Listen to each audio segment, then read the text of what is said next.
بسم اللہ الرحمن الرحیم۔ اللہ رب العالمین نے مسلمانوں کو حکم ارشاد فرمایا یا ایھا الذین آمنوا صلوا علیہ وسلموا تسلیما کہ اے ایمان والو نبی کریم صلی اللہ تعالی علیہ وآلہ وسلم کے ذات بابرکات پہ درود اور خوب سلام بھیجو۔ یہ میرے پاس اس وقت تفسیر معارف القرآن ہے اور اس کی یہ 7ویں جلد ہے اور اسی آیت کریمہ کے تحت یعنی کہ ان اللہ و ملائکتہ یصلون علی النبی سورہ احزاب کی جو آیت کریمہ ہے اس کے تحت صفحہ نمبر 223 پہ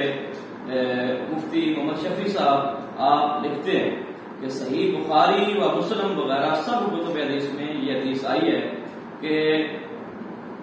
حضرت کعب نے فرمایا کہ جب یہ آیت نازل ہوئی تو ایک شخص نے رسول کریم صلی اللہ تعالی علیہ وآلہ وسلم سے عرض کیا کہ یا رسول اللہ صلی اللہ تعالی علیہ وآلہ وسلم ہمیں سلام کا تو پتہ ہے یعنی کہ تشہد میں جو سکھایا گیا تھا السلام علیکم ایھا النبی ورحمۃ اللہ وبرکاتہ، یہ تو سلام ہو گیا، درود کیسے بھیجنا ہے؟ تو یہ جو درود ابراہیمی ہے یہ نبی کریم صلی اللہ تعالی علیہ وآلہ وسلم آپ نے صحابہ کرام کو خود اس کی تعلیم ارشاد فرمائی ہے، لیکن یاد رہے کہ یہ جو درود ہے اس میں لفظ صلاۃ جو ہے یہ نہیں ہے، اس لیے نماز میں باقاعدہ طور پہ درود سے پہلے جو سلام ہے السلام علیکم ایھا النبی ورحمۃ اللہ وبرکاتہ، یہ اور پھر اس حدیث پاک سے یہ بھی معلوم ہوتا ہے کہ درود سے پہلے سلام سکھایا گیا ہے، اس لیے یہ جو مفتی شفیع صاحب نے یہاں پر عبارت لائی ہے کہ بخاری مسلم کی کا حوالہ دیتے ہوئے فرماتے ہیں کہ صحابہ کو سلام کا تو پتہ تھا، معلوم ہوا کہ درود سے پہلے نبی کریم صلی اللہ تعالی علیہ وسلم آپ نے سلام کی تعلیم ارشاد فرمائی، لہذا آیت کریمہ میں بھی صلو علیہ وسلم تسلیما جو ہے یہ مفعول مطلق ہے اور تاکید کے لیے ہے، وہاں پر بھی سلام پر تاکید کی گئی اور سکھانے میں بھی نبی کریم صلی اللہ تعالی علیہ وآلہ وسلم نے سلام پہلے سکھایا درود بعد میں سکھایا، تو لہذا درود اور سلام جو ہے یہ دونوں جو ہیں یہ ضروری ہے۔ اور پھر یہاں پر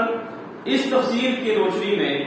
مفتی شفیع صاحب کی تفسیر معارف القرآن کی روشنی میں اگر آپ دیکھیں تو ہمیں یہ بھی پتہ چلتا ہے، یہاں پر باقاعدہ طور پر صفحہ نمبر 223 پہ انہوں نے یہ لکھا ہے کہ یہ ضروری نہیں ہے اور یہ بھی ضروری نہیں کہ وہ الفاظ حضرت صلی اللہ تعالی علیہ وآلہ وسلم سے بعین ہی منقول بھی ہوں، یعنی کہ کسی بھی صیغہ سے اس سے پہلے لکھا ہے کہ کسی بھی صیغہ سے آپ صلاۃ السلام بھیج سکتے ہیں، بلکہ جس عبارت سے بھی صلاۃ السلام کے الفاظ ادا کیے جائیں اس حکم کی تعمیل اور درود شریف کا ثواب حاصل ہو جاتا ہے۔ ان کا صیغہ کوئی بھی ہو، زبان کوئی بھی ہو، جب آپ نے صلاۃ کا لفظ استعمال کر لیا، جب آپ نے سلام کا لفظ استعمال کر لیا تو اب آپ نے اللہ رب العالمین کے جو دونوں حکم ہیں صلاۃ اور سلام کا اس پہ آپ نے جو ہے وہ عمل کر لیا۔ اور یہاں پر انہوں نے یہ بھی لکھا ہے کہ نماز میں قاعدہ اخیرہ میں درود شریف پڑھنا یعنی کہ درود ابراہیمی جو ہے یہ سنت موقدہ تو سبھی ائمہ کے نزدیک ہے، لیکن فرماتے ہیں کہ امام شافعی اور امام احمد بن حنبل کے نزدیک قاعدہ اخیرہ میں یعنی کہ کسی بھی نماز کے آخری اتحیات میں جب آپ بیٹھے ہوتے ہیں تو وہاں درود شریف پڑھنا جو ہے یہ واجب ہے، درود شریف پڑھنا واجب ہے امام احمد بن حنبل اور امام شافعی رحمۃ اللہ تعالی علیہ دونوں کے نزدیک۔ اور پھر انہوں نے یہ بھی مسئلہ یہاں پر لکھا ہے کہ جب بھی کوئی مسلمان نبی کریم صلی اللہ تعالی علیہ وآلہ وسلم کا ذکر کرے یا ذکر سنے تو اس پر درود شریف پڑھنا واجب ہو جاتا ہے، یعنی کہ ہمارے اہل سنت و جماعت کے نزدیک تو ہمارے علماء اکثر اس کو بیان کرتے ہیں، لیکن جاہل جو لوگ ہیں جو اپنے آپ کو دیوبندی کہلواتے ہیں یا نام نہاد قسم کے دیوبندی یا اس طرح کے جاہل لوگ جو جن کو چڑ ہوتی ہے درود شریف کے ذکر سے، تو ان کو یہ دیکھنا چاہیے کہ یہ دیوبندیوں کے بہت بڑے مفتی جن کے نام کے ساتھ مفتی اعظم پاکستان لکھا ہوتا ہے انہوں نے بھی یہ بات لکھی ہے کہ جب بھی آپ نبی کریم صلی اللہ تعالی علیہ وآلہ وسلم کا ذکر کریں یا ذکر سنیں تو درود پاک پڑھنا جو ہے یہ واجب ہوتا ہے۔ تو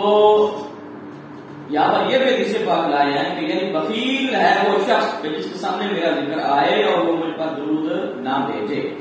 تو یہ درود و سلام کا جو